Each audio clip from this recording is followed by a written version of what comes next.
Ready to supercharge your profits and revolutionize your business in just 2 days? Then you need to be at the Power Profit Workshop. If you're struggling with profit margins, KPIs, or pricing strategies, then this workshop is designed just for you.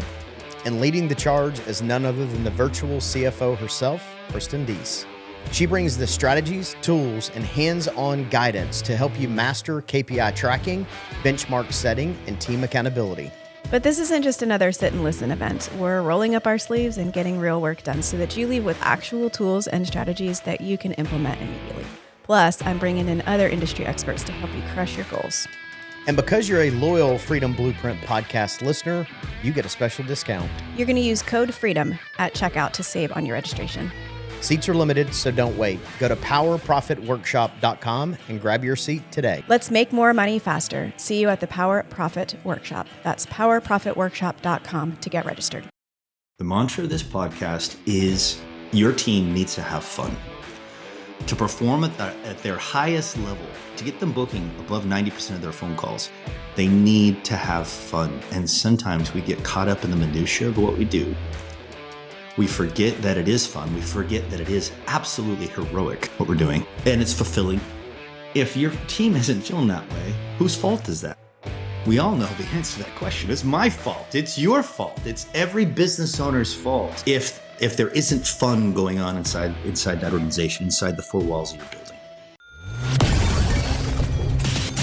Running a home service business is hard. So how is it that some people make it look so easy? Well, we'll tell you. This is the Freedom Blueprint Podcast.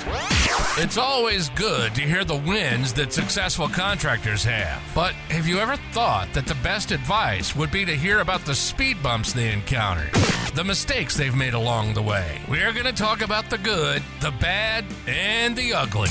We want you to be successful and avoid the mistakes others have made.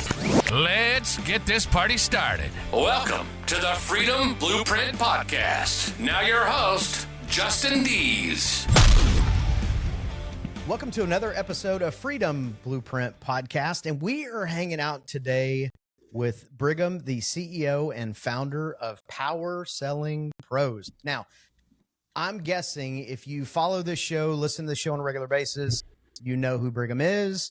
If for some reason you don't, which you should know who he is, but if you don't, if you'll go back to episode 58, we did another interview where Brigham kind of told us the story and the journey of how Power Selling Pros even came to be. And it's an amazing story. It's a great interview.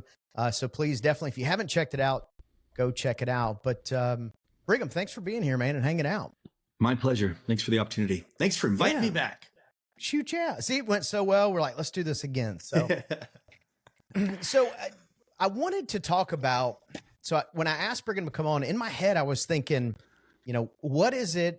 Because the point of the podcast is to drive value and help contractors and help them do better and all that kind of good stuff, right? And I thought, what are some tips from Brigham now that we're starting to get into, like, when this goes live, we're starting to hit that summer season. We're starting to hit that track where people are going to get busy, and we don't want to spend money and not get any calls. So I thought, you know what, let's talk about a little bit about what are some tips for business owners to really move the needle in order to take advantage of this summer. Yeah. It would Let me say, obviously it's to work with Power Selling Pros. That's the, we could certainly make a difference in your call center, but there is a blind spot. There's a blind spot that most contractors do not see, and that is the thing that's going on inside their call center.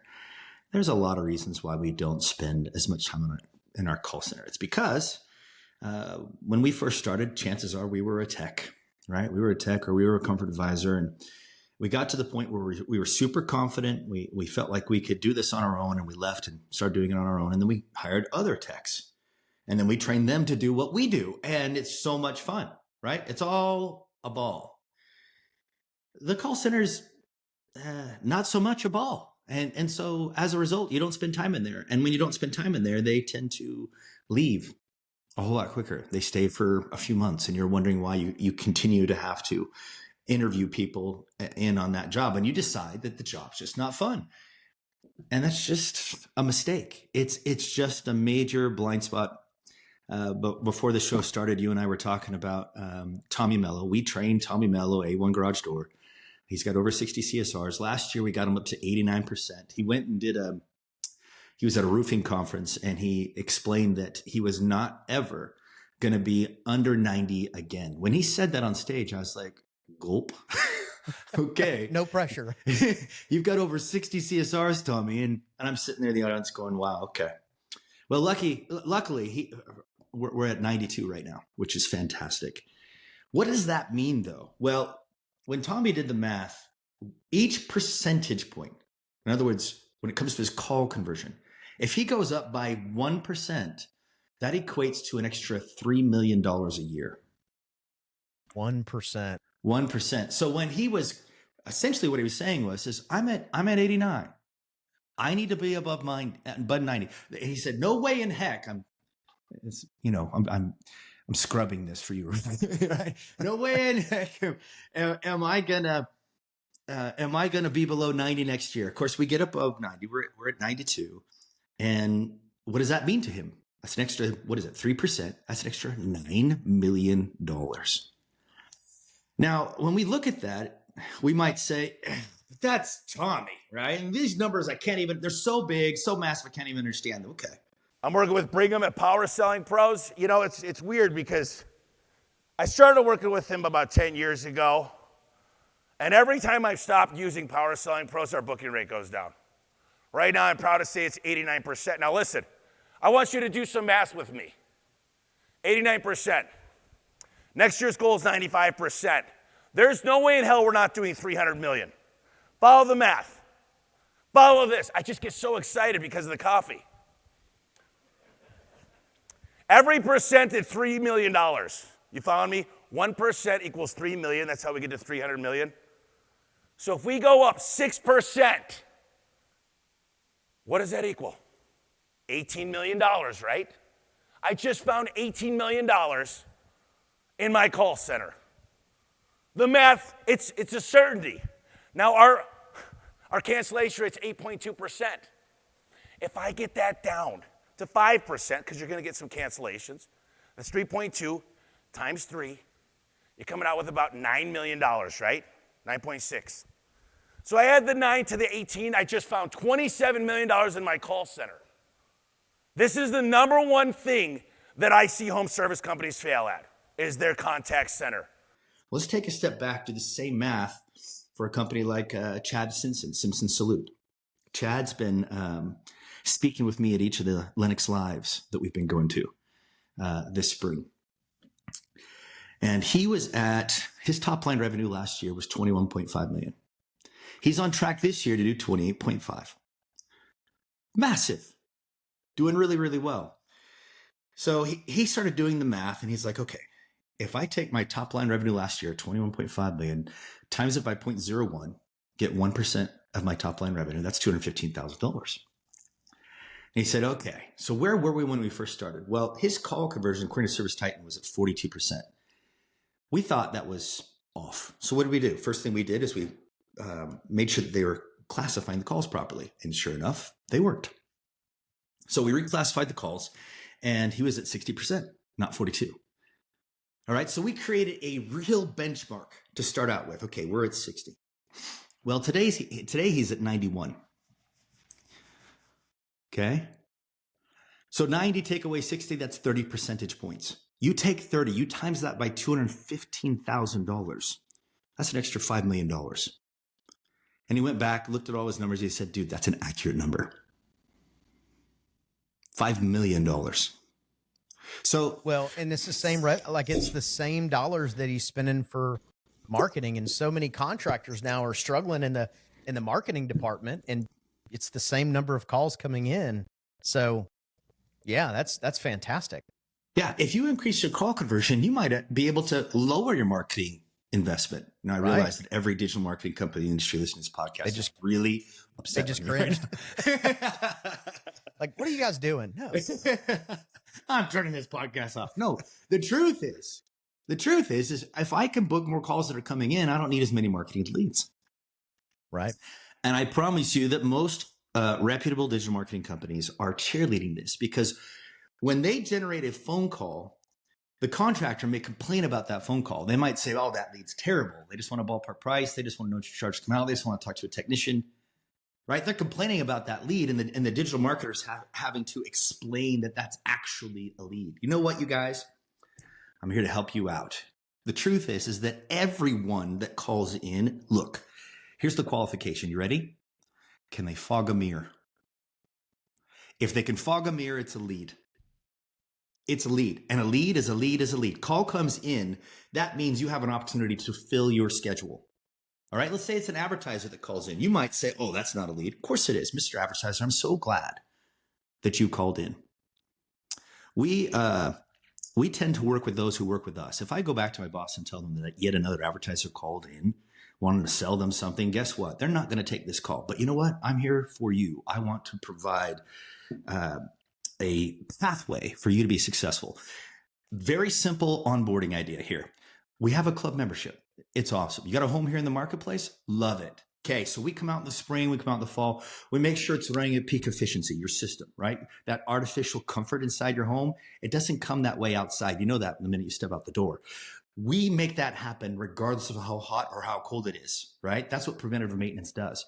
So let me get you on that. That way I can go back to my boss, and here's what I'll do. I'll say, hey, we have an existing customer that's calling in, right? That's going to pique my boss's interest. And he happens to be selling billboards. Can you believe? That's crazy. Our existing customer. So all I need to do is get you on this club membership, and I can transfer you over to my boss. If nothing else, you guys, you're going to get less advertisers calling you. You're welcome. Right? You're welcome. So it's a mindset. It's a mindset. The CSR has to have the right mindset, and they need to have the right process. And of course, the process is the pattern. You've seen this 1,000 times, right? 8 principles we teach. It's soft skills, right? These are interpersonal skills. The ability to connect with people on an emotional level. It is something that you learn, right? It's learned. It does not come naturally. All right, especially today when everybody's on their phone instead of talking to people face to face. But they need to be positive. They need to be super prepared and confident. They need to have listening skills, active listening, active caring, reassuring that they've called the right place, the homeowner that's called the right place. Need to make sure that they have the ability to ask the right questions and help the customer open up, create value, and be grateful. You do that. You master those principles. You're going to create a wow experience for that customer. And it'll get to the point where it doesn't matter who's calling in, right? Let's say your mom calls in. Great. We love moms as long as they're ready and willing to buy a club membership. This is the mindset that we need to have. I mean, I've got recorded calls, Justin. You've probably heard them, where they are wrong phone numbers. Customer calls in. It's a wrong phone number.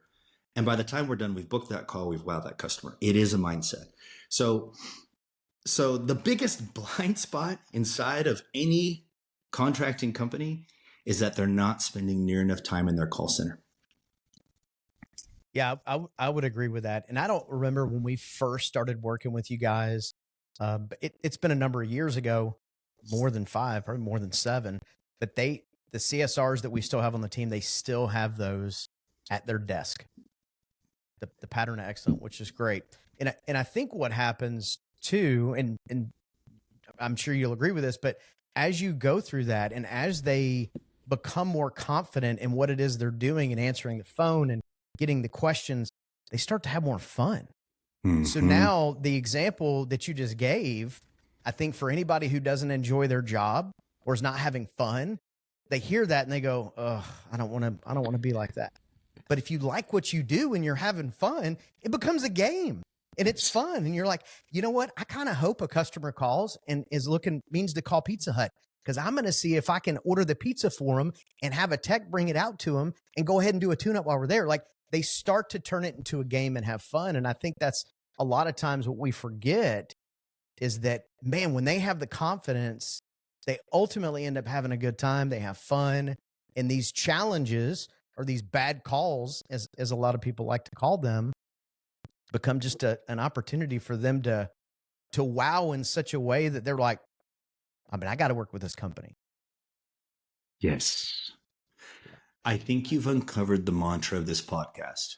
The mantra of this podcast is the fact that your team needs to have fun to perform at their highest level, right? To get them booking above 90% of their phone calls, they need to have fun. And sometimes we get caught up in the minutia of what we do. Yeah. We forget that it is fun. We forget that it is absolutely heroic what we're doing. That and it's fulfilling. If your team isn't feeling that way, whose fault is that? We all know the answer to that question. It's my fault. It's your fault. It's every business owner's fault. If there isn't fun going on inside that organization, inside the four walls of your building. Love it. All about having fun. Yeah. Rigid is fine. Like there is some times to be rigid, but man, there's times to have a good time. Like think about, I know one of our CSRs that's been on the team for a long time. Anytime she books a call that's kind of either out of the norm or collects payment that she wasn't expecting, man, she rings a bell. Like just that simple. Like we bought her a bell. It was like $5, but she rings that bell and everybody in the office goes, yeah. Yes. Yes. That's because they have fun from, so. Yeah. Whenever we have sales, we send out, because we're all remote, we send out a sailboat, right? Sailboat to everybody on the sales team. Hey, I just got one today. And I love it. It's the best part of my day. I get sailboats every day. I don't even own a sailboat. But when I see that sailboat, I'm like, oh my gosh, because we know what that means. We know that something good just happened. Yeah. So that sort of thing, that sort of culture needs to be cultivated inside your organization. If you've lost it or if it was never there, it's time to put it back in. In fact, if you wanted, we can kind of talk about different ways to make it fun. So that you can fix that blind spot, finally fix it, get it up in the 90s. Your expectation should be just like Tommy's. It's got to be up over 90. It has to be, for the sake of marketing expense, for the sake of morale, for the sake of your technicians. It has to be. You must demand it. So if you want, I can give you a couple of other things too. I think that's great. Yeah, let's do it. Okay, so we want to do two things inside that call center. We want to create a culture of training. Okay. The way that you create a culture of training is that when you're in the interview process, deciding whether or not to hire them, you make role playing and practice part of that hiring and interviewing process. That way they know right out of the gate that you're a company that practices on a regular basis. You're a company that does role playing. The goal here is to make all the mistakes that you're going to make before you get on the phone, right? You do that through practice. You do that through preparation. Everybody practices. The owner should be practicing. I don't care if you're uncomfortable with it. I don't care if you don't want to do it. I don't care if you have a hard time listening to yourself on a recording. Don't care. You get through all that crap, right? All the things that are holding you back from exuding the type of culture you want to see inside your organization. Jump in and do it. So that's number one, create a culture of training. Number two, give them the ability to make as much money as they want to make inside the call center. Don't just pay them a base. Don't just pay them a salary. Give them a solid, easy to understand commission structure. And here's what I mean by that. If you give them $10 to sell a service agreement, that's easy for me to keep track of. All right. And anybody who is working on that and wanting to affect their own income, I promise you, they're going to be looking at that every day. So I would avoid percentage of sales. It's hard to calculate that until I see it in my paycheck.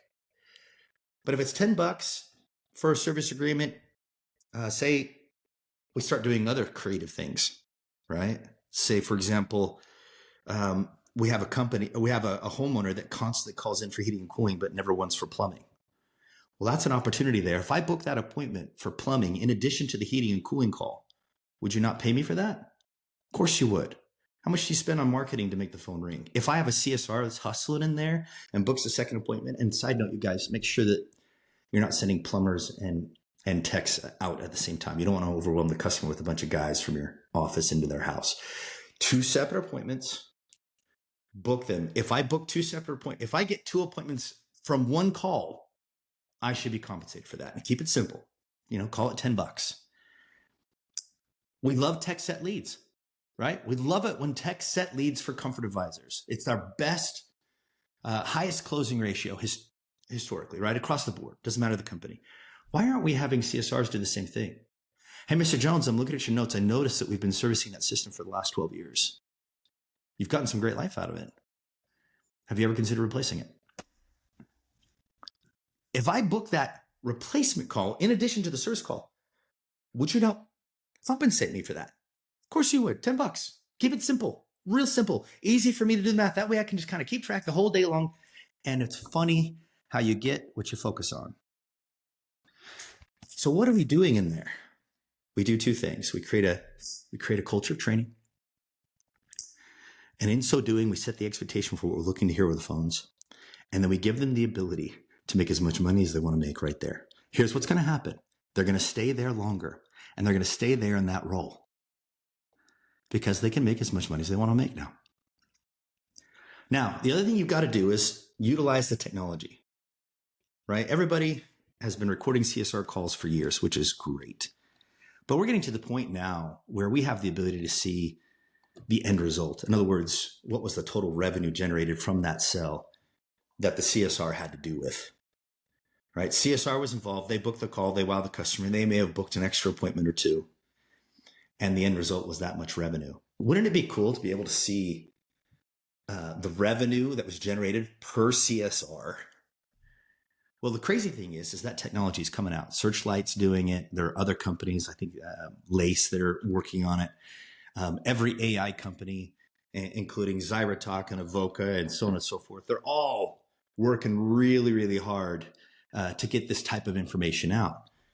So pay attention to the technology, monitor performance. Same with your technicians. If we don't have ServPro or Rilla, you're making a mistake. You need all of this to be able to take a very good look as to where they're at. You set the expectation through training. You're a training organization.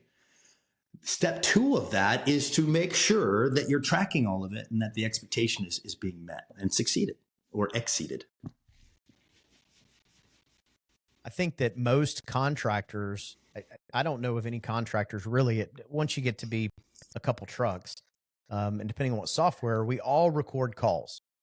And I think that it's probably one of the hardest things as a leadership to do is to listen to the calls. And even when you listen to the calls, knowing how to handle and manage and coach what to do with it. And I think that to your point with the AI that's coming out for some of the technicians and things like that, I think that's going to become the norm, just like call recording, right? It used to be a big deal. It's like this call is recorded for people were like, oh, weird about it. Now, nobody even gives it a second thought. And I do think that will happen with technicians recording in homes as well. But what do you think about a coaching tip for somebody? Because I think part of the challenge is if you're not consistent about it, what ends up happening is you almost end up weaponizing listening to calls, and then you got everybody gun shy, and then you got everybody you're like, all right, I'm listening to calls, and people are freaking out a little bit, not thinking about improvement and help. And I'm totally pitching Power Selling Pros at this point, and that really wasn't where I was going with this, but I think it's one of those things where, we both have kids. They're about the same age. We can both talk about the number of times we've told our kids something over and over and over and over again, and they don't do it. And then they come home one day and they go, oh, my teacher told me. And you're like, I've been telling you that forever. And the reason that is there's power in a third party unbiased, even if it feels like a third party unbiased opinion. And I do think that's one of the things that you guys bring is to be able to be consistent with it. Cause that's part of the challenge to not weaponize it is you want to be consistent with it. And you want to be caring with it. Nobody comes to work to be the worst. A lot of times, and we talk about this a lot on the podcast, is usually if somebody is not hitting the mark, whatever the mark is, first of all, they got to know what the mark is. Most people don't. So you got to tell them what the mark, but then it comes down to ability or willingness. And I think that through coaching, through training, that's how you smoke out if it's ability or willingness. If it's ability, man, that's on leadership. You got to do whatever you can do to help them fix that in order to be able to get to the next level.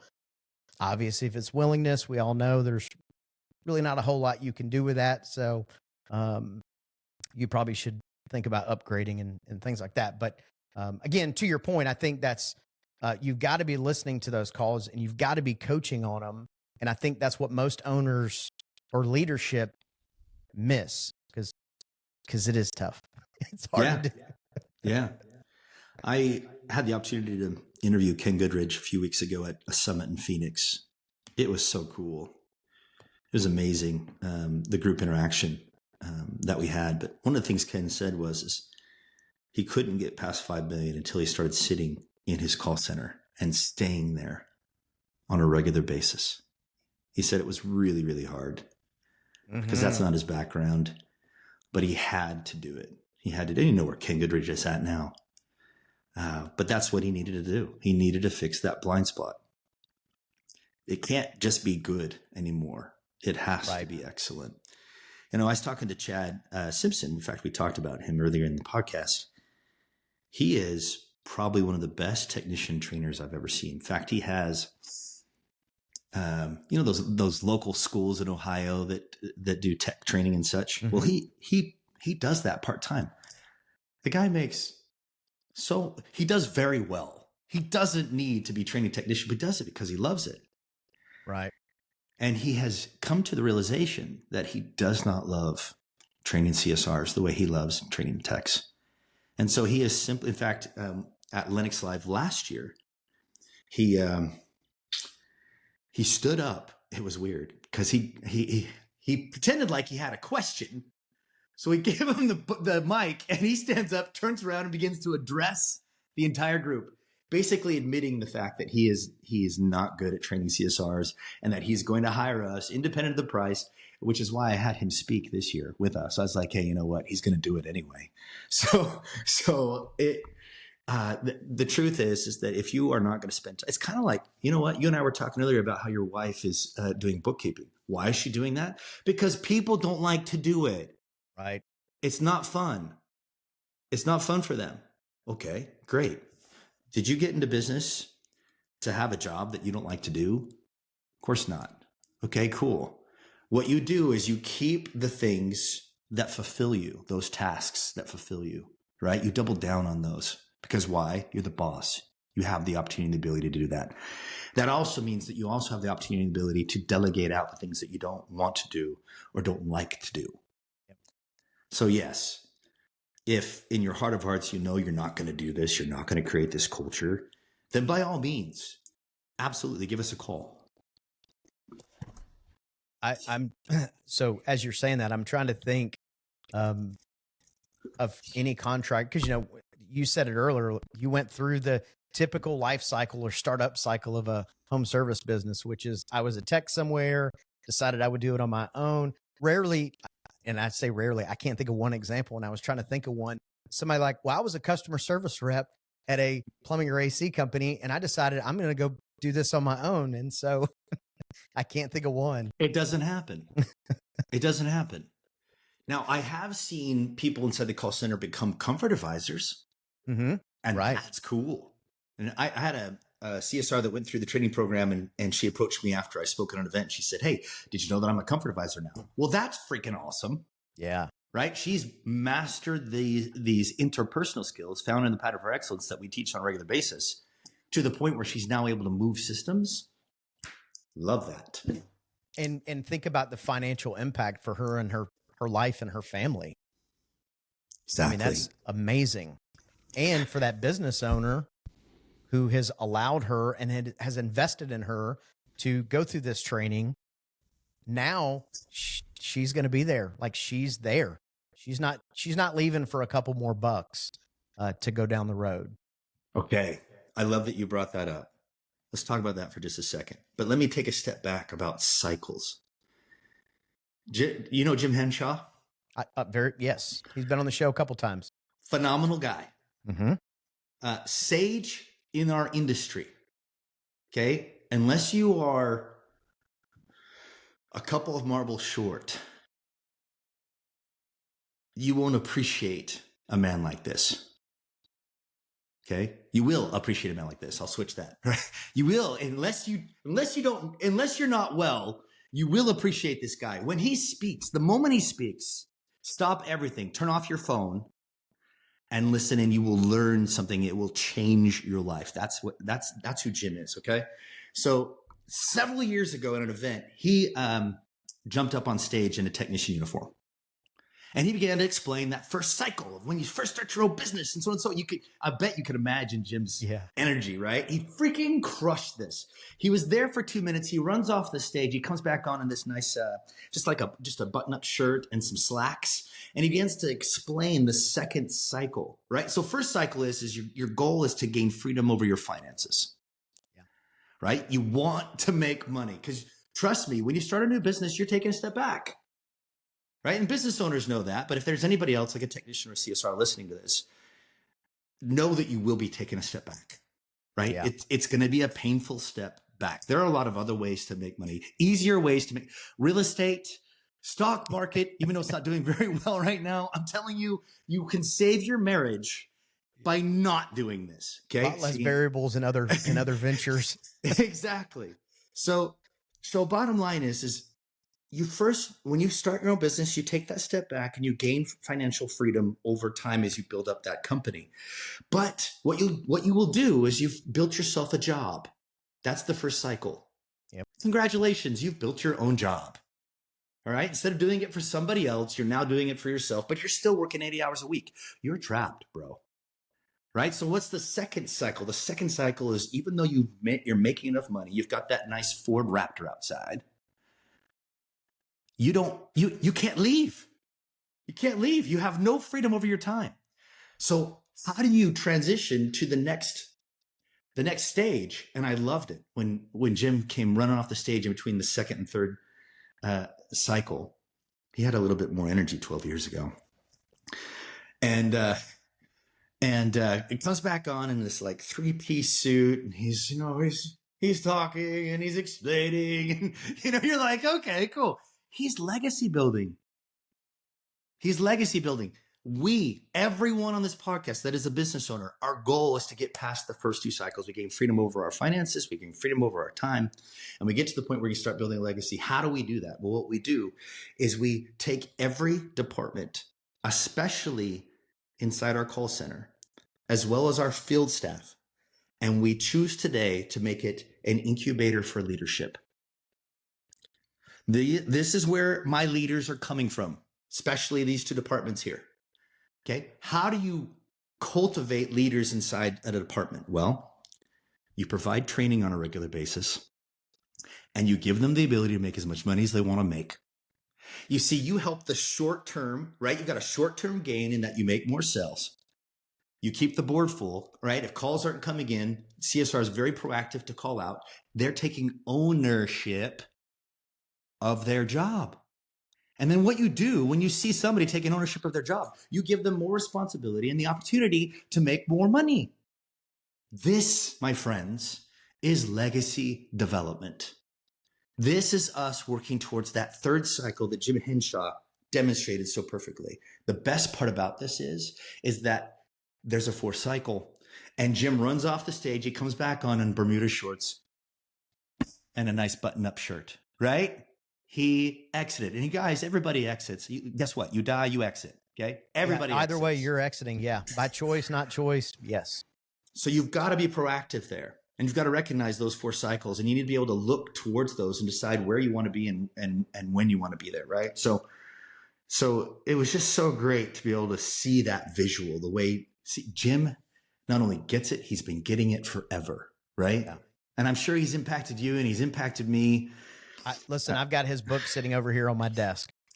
That's a great book, by the way. It's just story after story after story of Jim Henshaw. It's that wisdom, that sage advice that everybody should have. Enough on Jim, poor guy. I'm picking on him, but Jim's awesome. Hey, and so I want to point this out too, because you threw me a little bit of a softball and probably don't even know it. But literally, when I was coming up with this podcast and the premise of it, everything you said was why the name is what it is.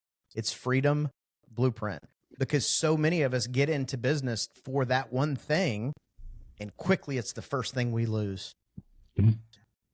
And we get sucked into the day-to-day business that we don't take time to step back, which is why it's so important to get help. That was the other thing Ken Goodrich said. He said, freaking join an affinity group, join a group where you can network, you can learn, you can grow, and you can be thinking about your business as opposed to being sucked up into it.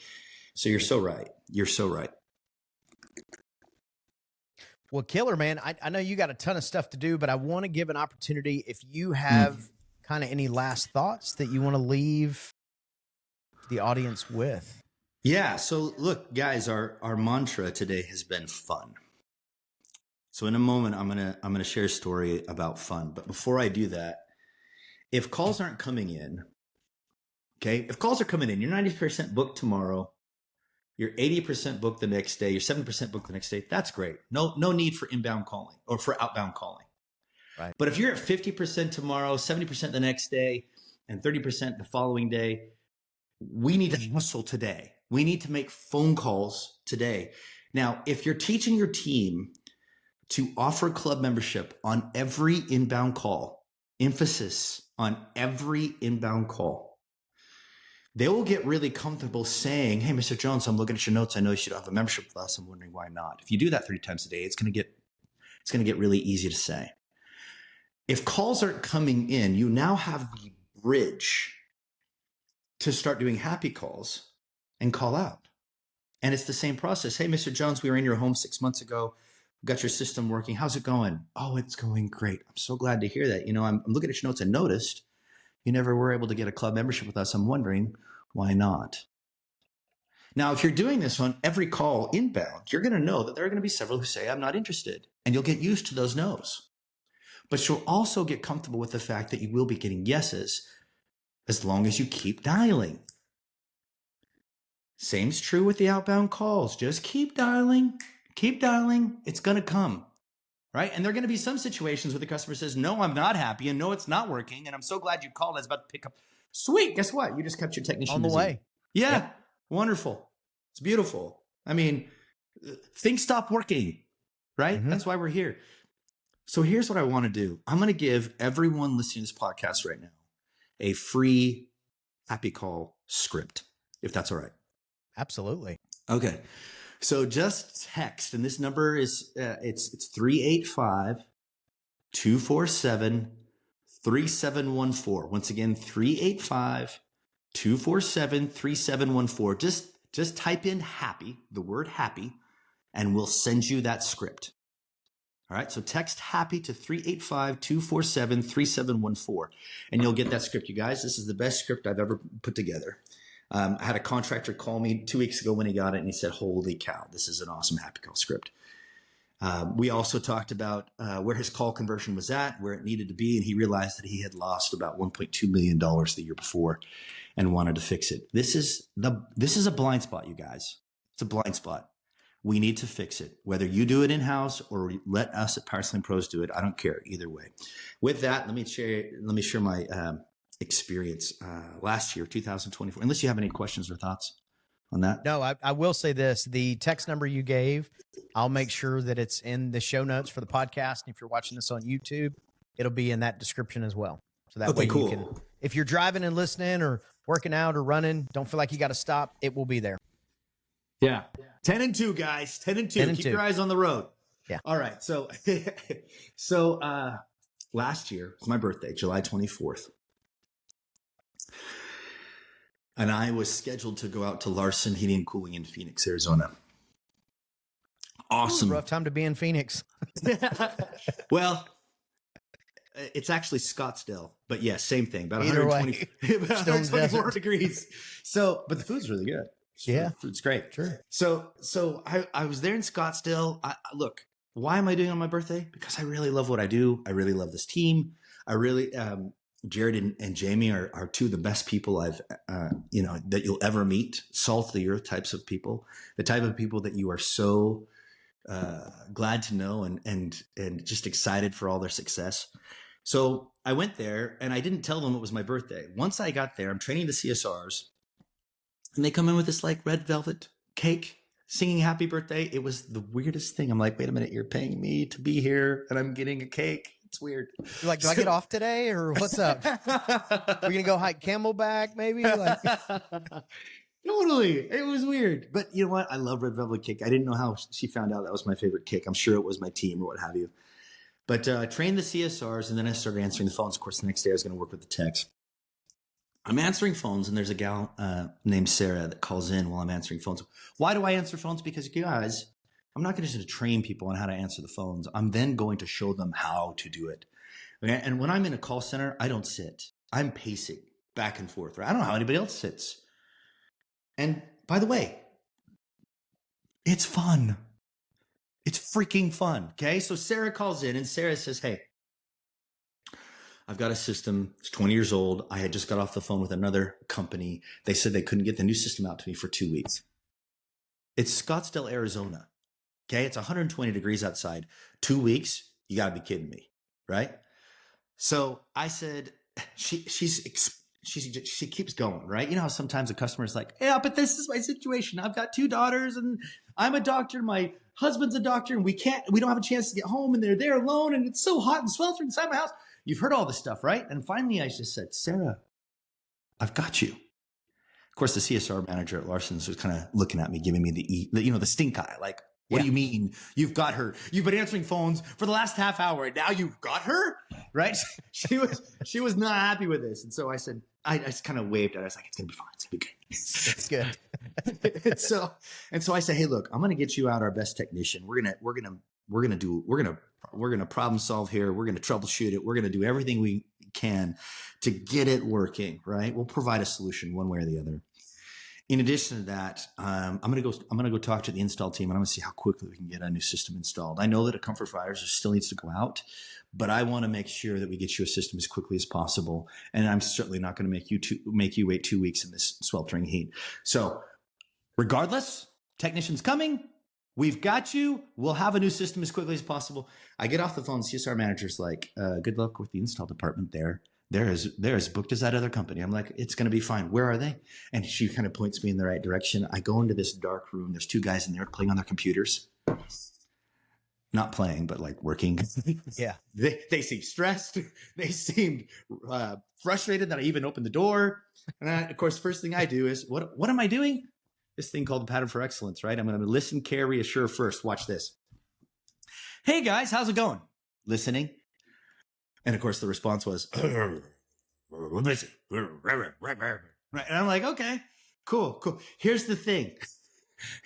There's this gal. She's a doctor. Her name is Sarah. She lives about 10 minutes away. She's got 2 kids. She hasn't have a chance to get home. And their system's broken. It's not working. And they want a new one for sure. They're just hoping they could have somebody out as quickly as possible.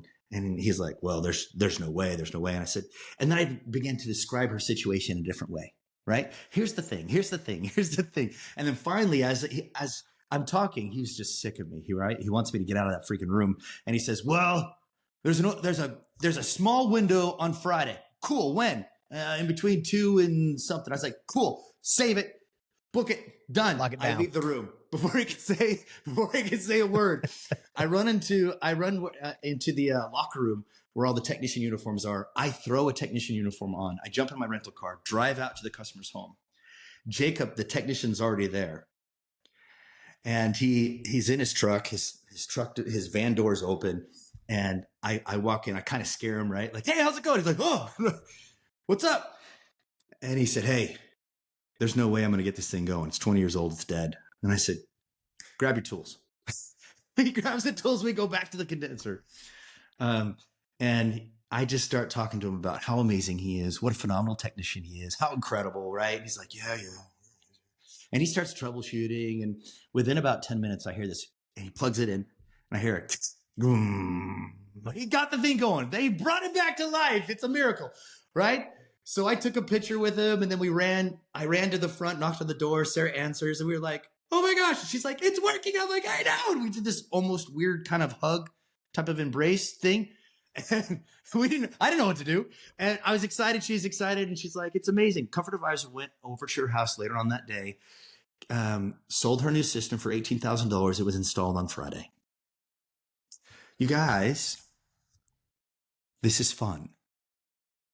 This is fun. It is your job to make sure it is fun inside your office. Do it. Make it happen. That is awesome. Yeah, being intentional. And I think that's, proactive versus reactive. And I think the story you just told, I mean, that's just a sign of being proactive in the business. So, Brigham, appreciate you coming and hanging out with us. And as always, just giving us good knowledge, man. It's always fun to learn from you. So thank you so much. And all the information about the text number and the free giveaway, I'll make sure that are in all the notes. And make sure you jump on there and take advantage of it.